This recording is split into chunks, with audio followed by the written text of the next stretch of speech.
papel protagónico y el alumno el de escucha obediente, desapareciendo así la opción primordial del diálogo en el acto de enseñar y aprender.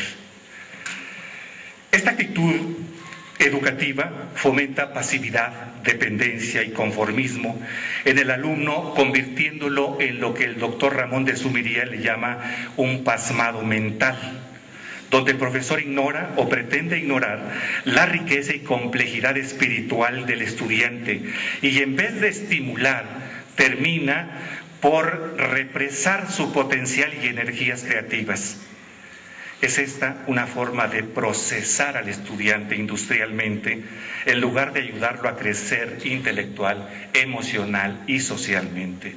Es decir, el estudiante en esta situación es una persona que cree aprender porque acumula saberes, emite respuestas, obtiene notas, acredita materias, pero sin comprender qué aprende, cómo aprende y para qué aprende.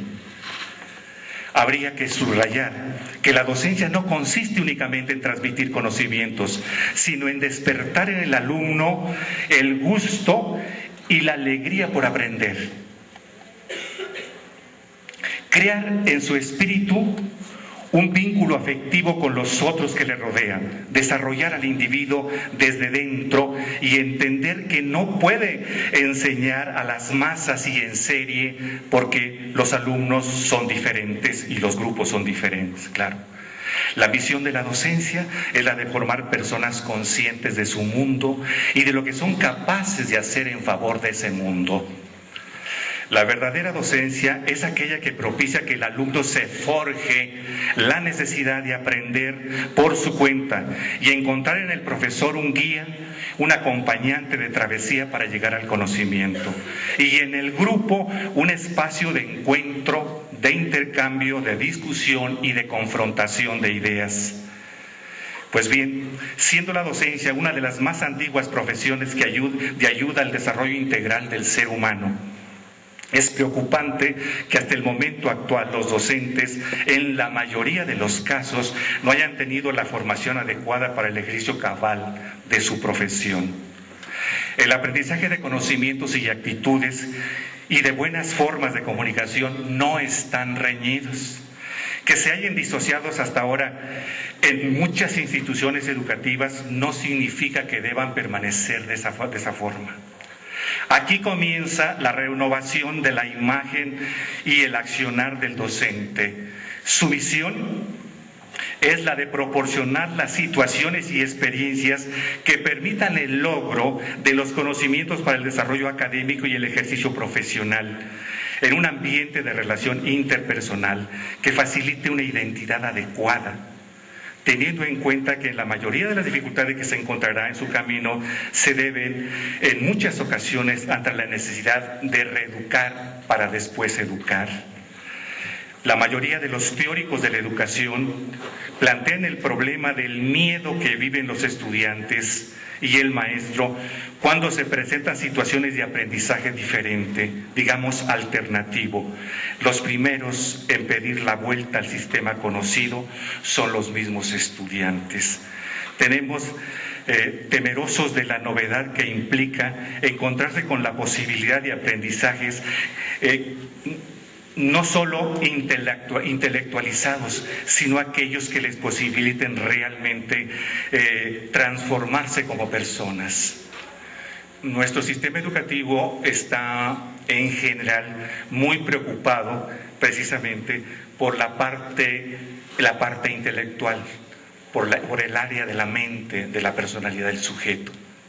Pero el sujeto, todo sujeto, en sus diferentes áreas de personalidad, además de la mente, también está la afectividad, está el sentimiento, está el cuerpo y también está el mundo externo en donde aplica pertinentemente los saberes.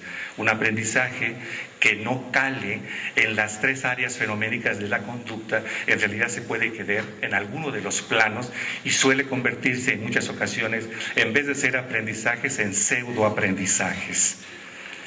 Por ello, me parecen relevantes los planteamientos que sobre docencia hace el Plan de Desarrollo 97-2000 de la UNAM, cuando afirma enfáticamente que los cambios académicos de toda institución educativa pasan necesariamente por un fortalecimiento de la enseñanza. Al respecto señala que la nueva pedagogía requiere orientar a los jóvenes al desarrollo de capacidades y destrezas creativas, a la selección apropiada de información y a la habilidad para formular preguntas y encontrar respuestas más apropiadas. Más aún, la labor del docente universitario y no universitario se tendrá que orientar hacia la formación de habilidades de razonamiento y de formación de valores, dejando a un lado la enseñanza rígidamente memorística. Lamentablemente, este planteamiento teórico, incluso para la UNAM, pienso yo, es las más de las veces poco o nada tiene que ver con lo que pasa al interior de las instituciones educativas, al interior de las aulas. Es más, si nos atenemos a lo que se vive cotidianamente al interior de nuestras instituciones, el reto es enorme y complejo, porque hoy, en los albores del siglo XXI, todavía nos encontramos en muchas de sus aulas una docencia infestada de improvisación, burocratización, deshumanizada, con marcada naturaleza informativa más que formativa, carente de humor, limitada en una actitud crítica y autocrítica. Esta idea es también del doctor Ramón de Zuviría. Agrego, además, con un docente llevando a cuestas una imagen devaluada hasta de los demás, y lo que es peor aún, una imagen devaluada ante sí mismo, producto de las precarias condiciones laborales en que frecuentemente realiza su tarea. El punto 2. La docencia como una tarea profesional compleja. La docencia ha sido punto de debate desde la formalización de la educación hasta nuestros días. Sin embargo, los tópicos a debatir no han cambiado mucho. Siguen concentrándose en métodos, técnicas, corrientes pedagógicas, teorías psicológicas, planes y programas de estudio, evaluación, etc. Con ello se pretende responder a la problemática que presenta el sistema educativo. Por eso ahora es necesario hurgar en el otro lado de la docencia, en el otro rostro de la docencia, para interrogarla desde su quehacer, desde sus fines, desde la construcción de las personas como seres individuales y sociales. Es preciso saber qué significan las acciones de profesores y estudiantes, cómo se organiza la vida en el aula, se enseña por gusto y se aprende por placer. ¿Cómo se relaciona la vivencia de la escuela con lo que pasa fuera de ella?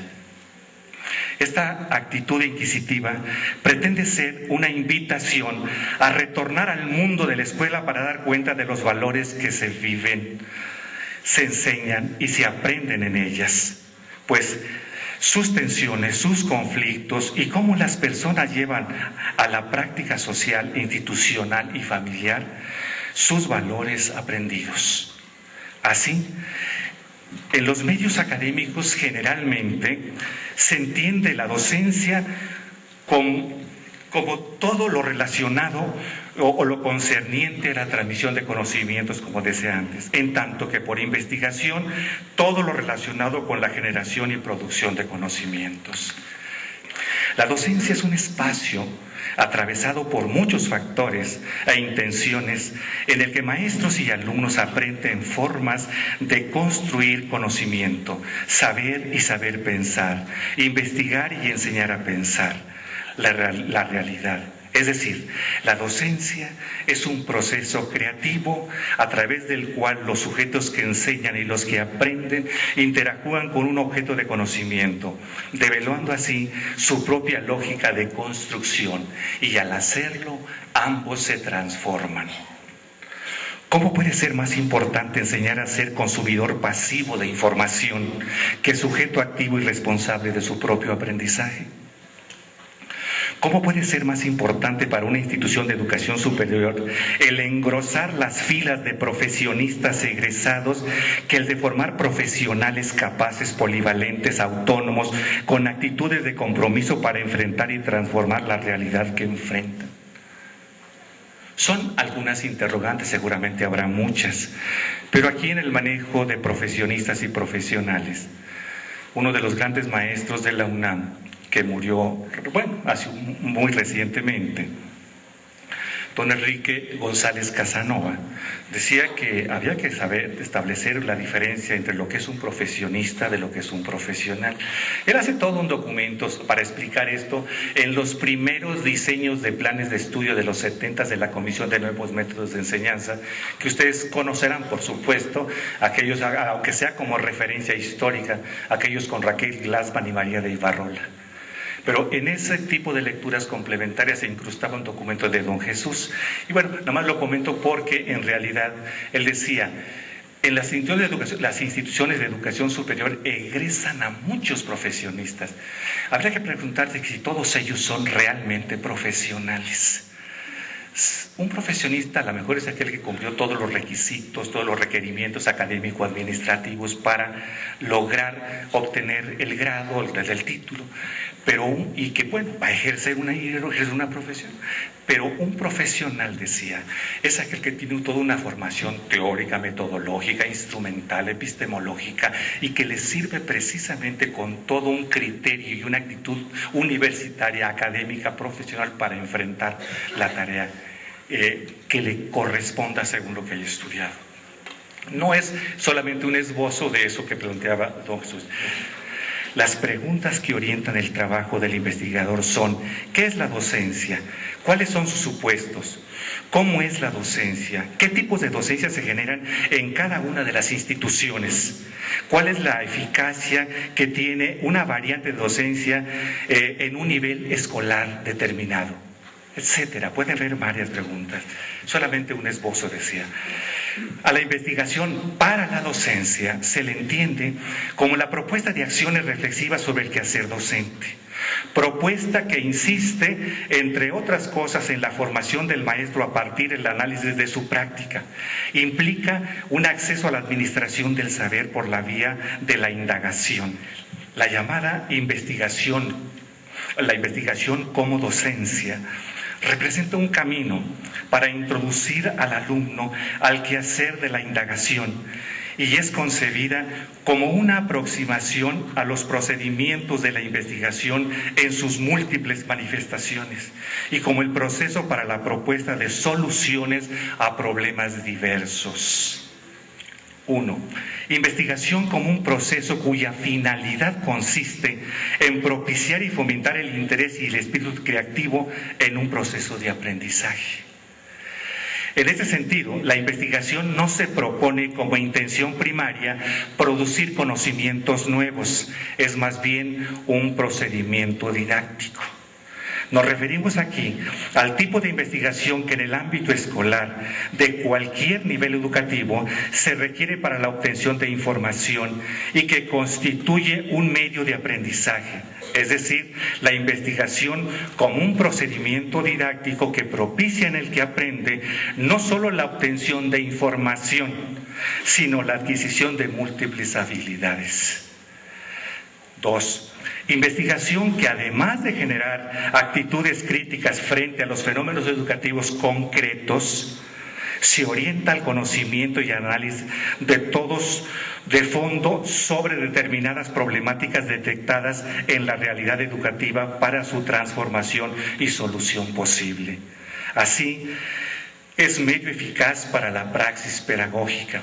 Aquí la tarea de los especialistas en educación, de los que estudian carreras pedagógicas.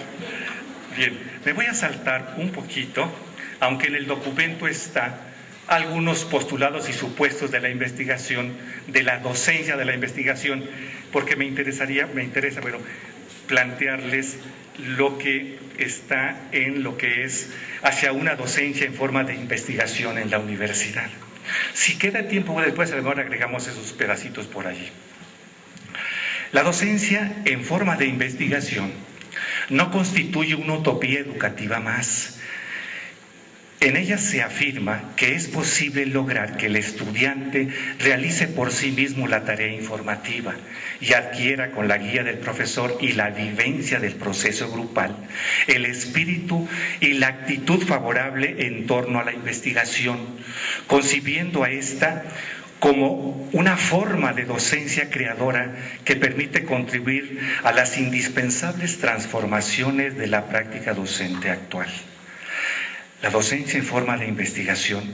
Quisiera aquí dar el crédito que a mí quien me dio la idea, quien me inspiró la idea de hablar hacia una docencia de la investigación, es un gran maestro guatemalteco, José Mata Gavidia, que me encontré una vez allá en el CICE, un folletito que él había escrito en el año 49, 50 más o menos por ahí, pero que había sido un cúmulo de notas que había escrito para pasar un examen, como una especie de monografía para una de las materias. Pero lo que él redacta en ese documento, que ya tiene mucho tiempo, en realidad es toda una forma donde yo tomo, no lo que él plantea exactamente, pero sí su lógica y su argumentación, algunos de sus elementos de su argumentación. Entonces, por allí va esto, dice: la docencia en forma de investigación consiste básicamente en aplicar las estrategias, procedimientos y técnicas de investigación en el aprendizaje por descubrimiento y practicar las habilidades intelectuales del docente en la búsqueda del conocimiento y los métodos básicos de la información necesaria dentro de una rama del saber. La concepción de docencia que subyace en estos supuestos desarrollados anteriormente, nos confirma que se trata de una tarea de indagación necesaria que trasciende la naturaleza de un quehacer docente improvisado, intuitivo y rutinario, para orientarse hacia la formación de un profesor problematizador, investigador y transformador de su práctica, lo cual no es tarea fácil, pero ese es el reto si verdaderamente estamos empeñados en mejorar cualitativamente los procesos de formación.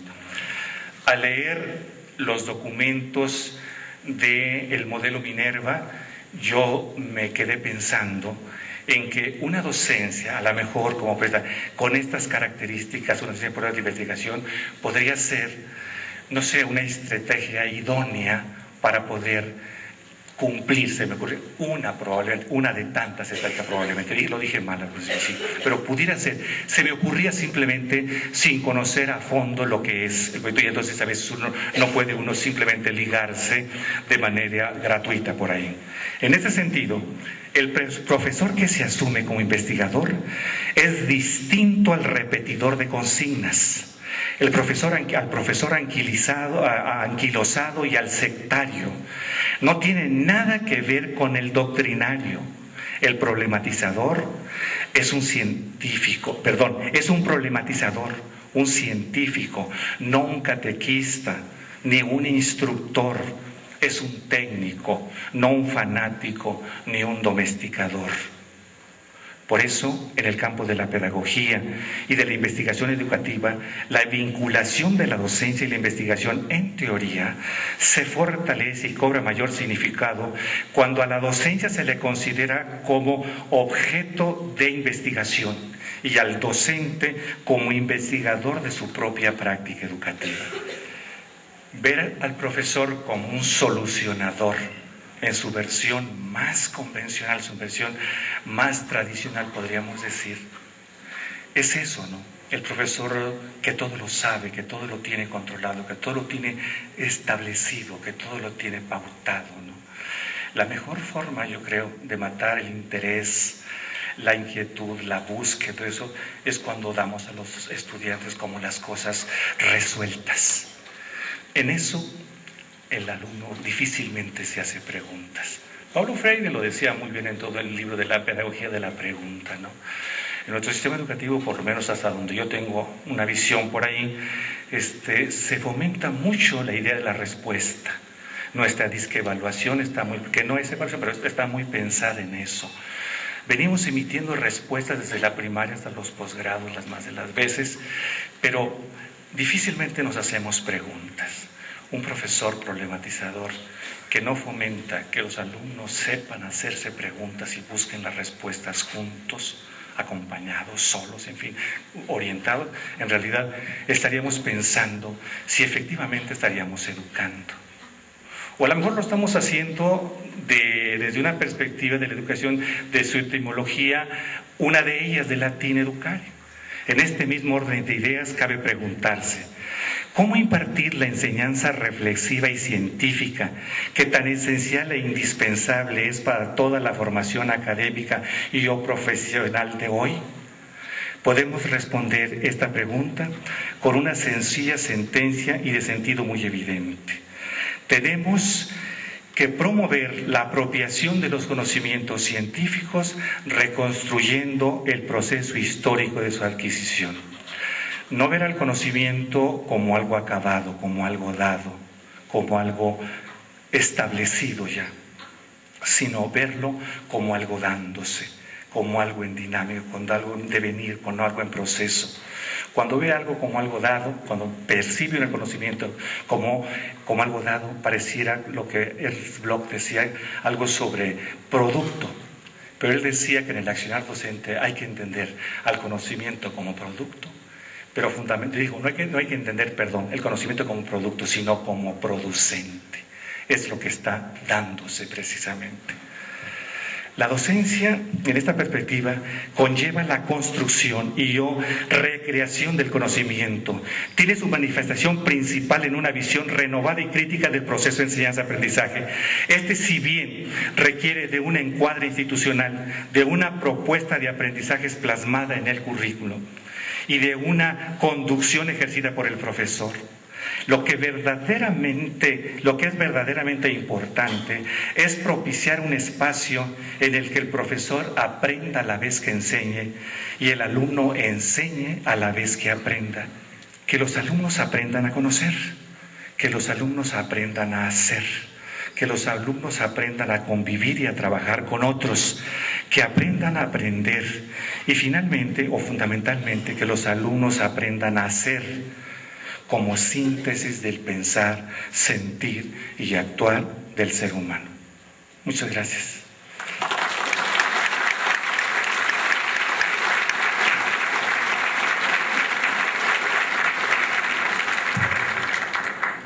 Esperamos sus preguntas.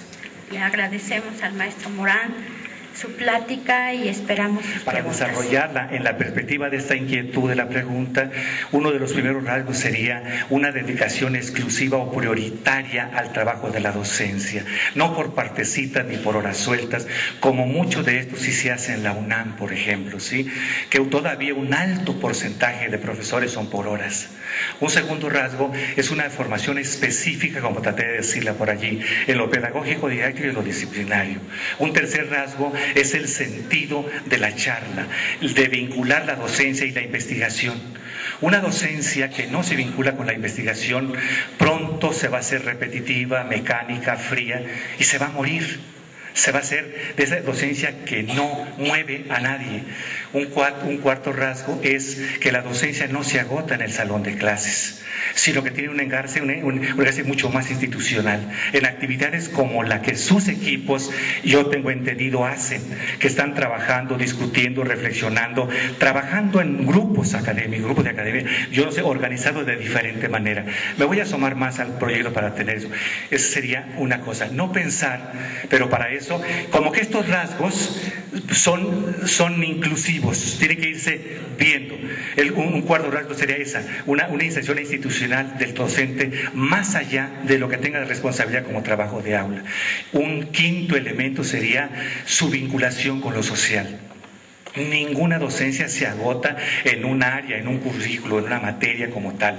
Hay que estarla viendo siempre que una materia forma parte, no sé, de una estructura curricular, de un mapa curricular y que tiene aprendizajes fundamentales que promover y siempre estarlos viendo en función de hacia dónde va a poder utilizar pertinentemente este tipo de aprendizaje, este tipo de conocimientos.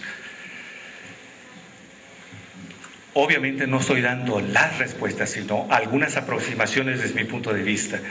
Dice, si no hay cultura de la investigación, sin cultura que problematice, que construya problemas,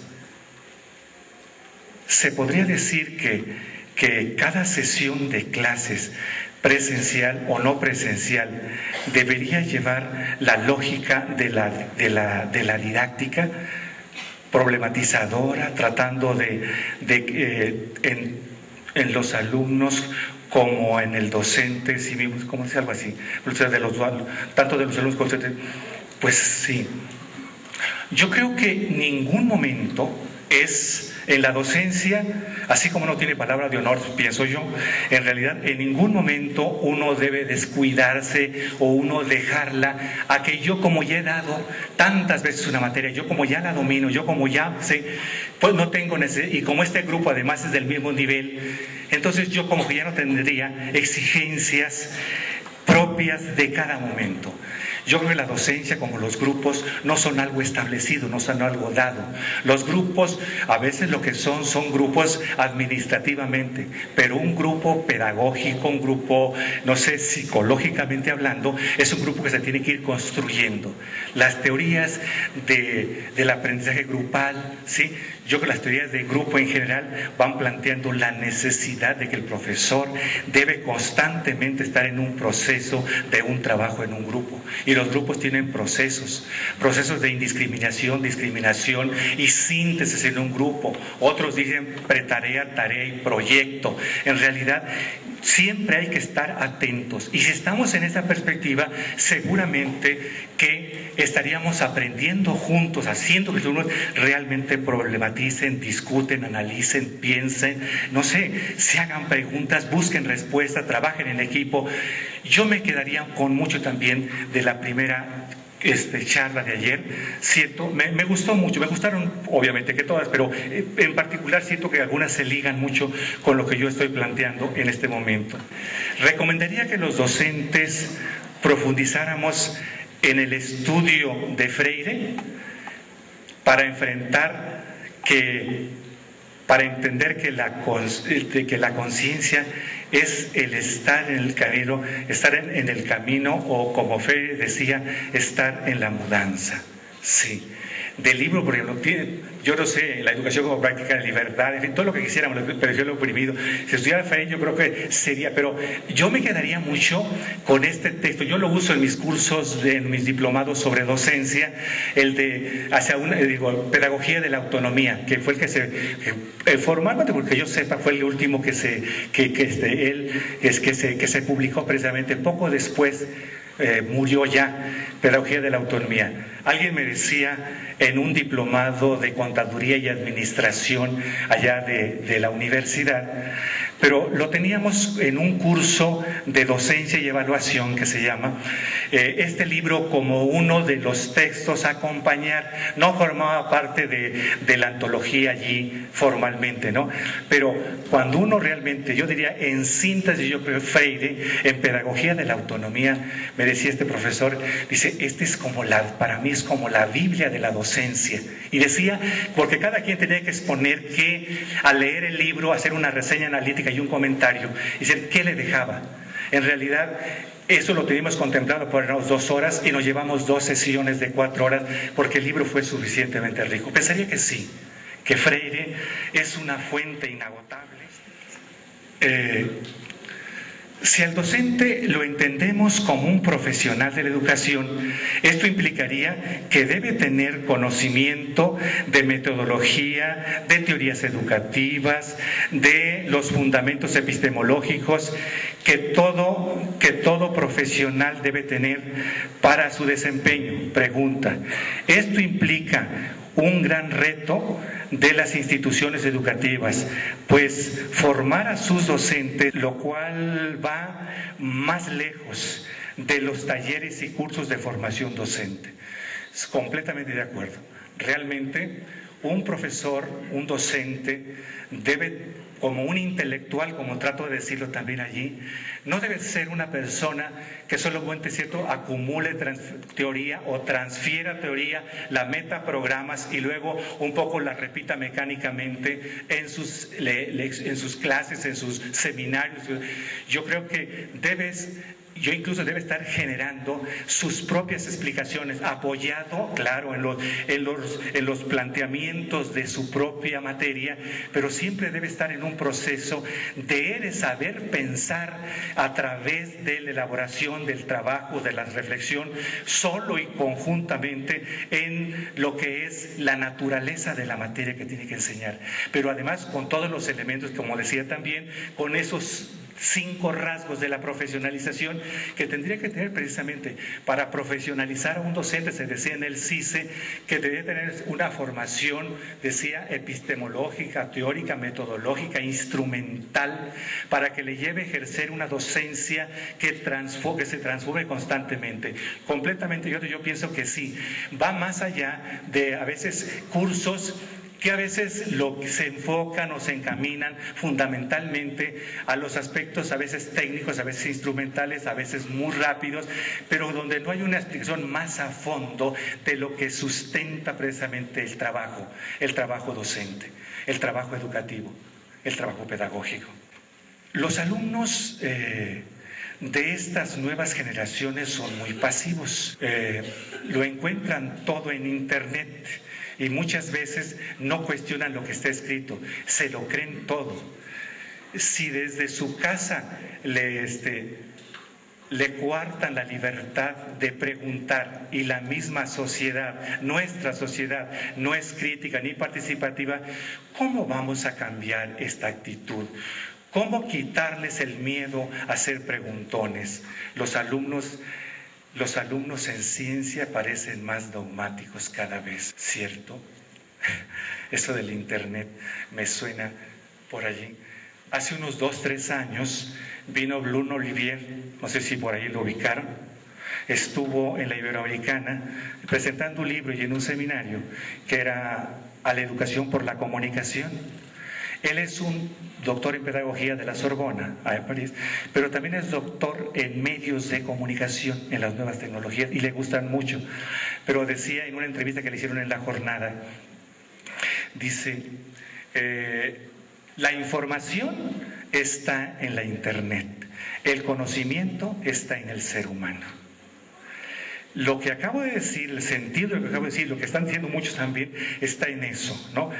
Yo diría que si eso quedó más quitar, poner, pegar, darle sentido, yo creo que allí se requiere mucho más que eso. Se puede utilizar esto como una gran herramienta, pero que tiene que estar mediado por toda una relación, por un trabajo pedagógico, por una discusión, por la idea de lo grupal. A mí me convence mucho, quizá porque hace muchos años que estoy metido en estos programas de formación de profesores bajo esa línea de las gentes de CICE, CESO y luego el instituto, en donde trabajamos toda una línea a través de la formación de profesores en la perspectiva del aprendizaje grupal. Entonces, yo sí, pero simplemente tocar alguno de estos referentes de allí es cierto. Entonces, yo creo que esa herramienta, los profesores, decía el rector Juan Ramón de la Fuente, decir, no tenemos por qué no pensar que acercarnos a los instrumentos de los profesores también, buscarlos. Ciertamente no tenemos una realidad actual en que se pueda pensar, bueno, no sé cuál sea la realidad de Puebla, en que casi todos los alumnos tengan acceso a una computadora, a la Internet, eso. Pero yo creo que sería fundamental como una gran herramienta, pero utilizarla como eso y esto trabajarlo, procesarlo, discutirlo, o sea, realmente poner las bases de lo que significa realmente el trabajo educativo, el trabajo pedagógico, el trabajo de la interacción y los grupos son una gran fuente y una gran posibilidad, un gran medio para que las cosas no se queden en solo acumular teoría, alimentarla aquí y luego después devolverla en un momento en las situaciones de examen. Eso a veces se dice medio en broma, bueno, yo lo digo medio en broma.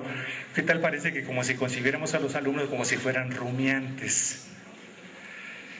En donde tomen la información, lo que se tiene que hacer como como las vacas, y que cortemos y de manera todavía no muy delicada el alimento, lo pasemos, se lo pasan ellos, toman agua, van a la sombra y regresan y empiezan a rumiar, ¿cierto? Eso. Pero ellos tienen un estómago dividido precisamente así, son rumiantes. Pero cuando a los alumnos se piensa que yo te lo doy y tú me lo devuelvas en cualquier momento, en realidad estamos como pensando como si fuera el proceso de enseñar aprendizaje, el proceso de aprendizaje era como de recepción y emisión de información. El ser humano es mucho. Bueno, dice maestro, por favor, ¿de qué libro sacó la información? Luego entonces va a decir, este se la fusiló seguramente.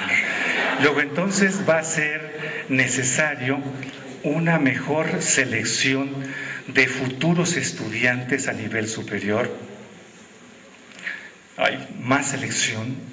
Hay que atenderlos así, hay que enfrentarlos así. La tarea docente está allí, ahí está un gran reto.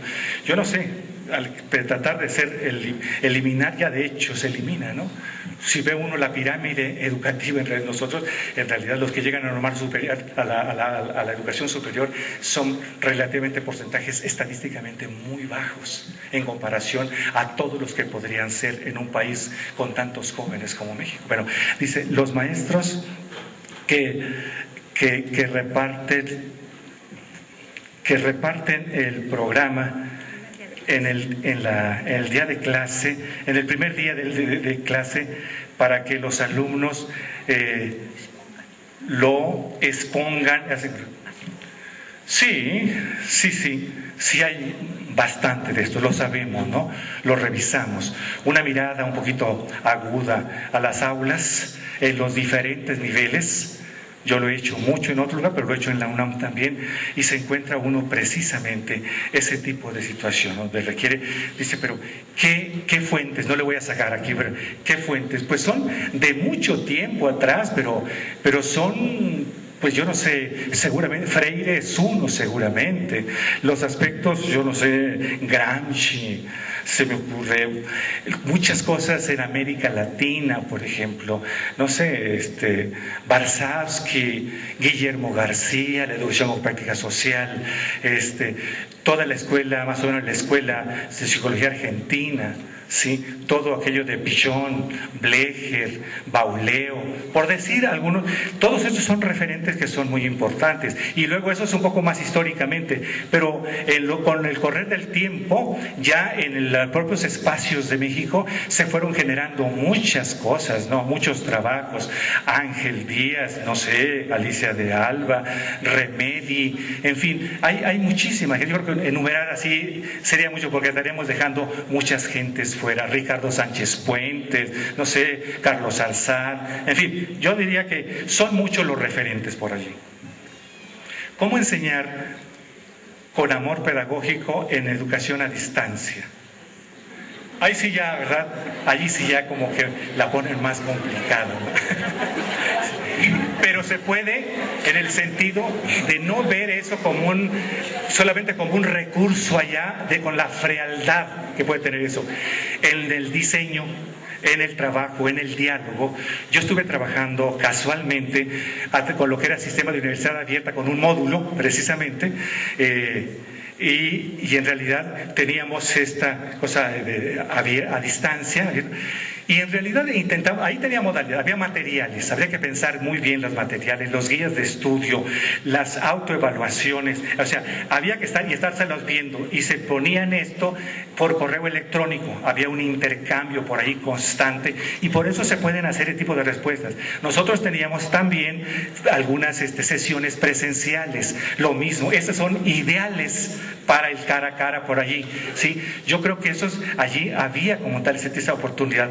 Los otros era el mismo teléfono, teníamos algunos, pero claro, yo le estoy hablando de un modo, pero yo creo que se puede buscar, hay maneras y se le pueden dar. Ahorita yo estoy en la MADEMS, es la maestría más joven, soy medio raro, ¿verdad? La MADEMS, Los compañeros dicen que estamos en la MADEMS, pero es maestría en docencia para la educación media superior.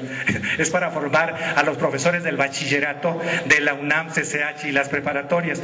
Pues allí en las maestrías de la MADEMS precisamente nace escolarizada con 9 campos de conocimiento. Ya está ya uno en línea, bueno, en línea ya está biología por Iztacala, una de las unidades interdisciplinarias, y están trabajándose matemáticas y español también para estar en línea. Y entonces es todo un trabajo de procesamiento, con los conocedores de los medios, de intercambio, de guiones, en fin, de análisis muy profundo. Y yo pienso que se puede, o sea, no pensar así en una manera muy mecánica en el recurso, como que todo esto estaría abierto hasta allá, ¿no? Y que todo sería muy distante. Se puede encontrar formas, porque finalmente es el contacto que tú vas teniendo con las gentes y usas estos medios para que esos contactos a veces se puede dar que no tengan mucho calor humano. Claro, puede encontrarse eso, pero depende. A nosotros, a lo que somos del equipo del comité académico de la MADEMS, nos acaban de invitar a Iztacala para mostrarnos cómo ellos han trabajado biología en educación a distancia. Lo que nos plantearon todo el equipo de expertos en contenido, de expertos en la cosa de los medios, de profesores, tutores, en fin, una serie de personajes involucrados. En realidad ellos tienen un trabajo tan laborioso, tan continuo, tan de acompañamiento, que realmente, y eso lo proyectan.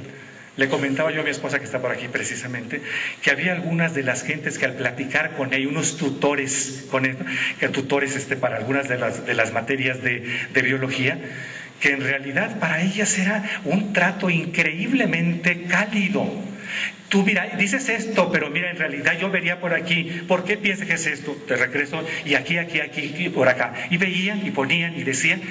Pero por favor, les pongo ese ejemplo porque realmente nos emocionó a todos de ese gran gusto que tenía por lo que hacía.